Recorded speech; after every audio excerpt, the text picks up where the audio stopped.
bistvu tisto najbolj pomembno pri samem podjetništvu. Namreč,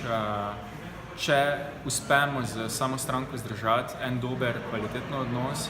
nam to ne samo na nek način pomaga pri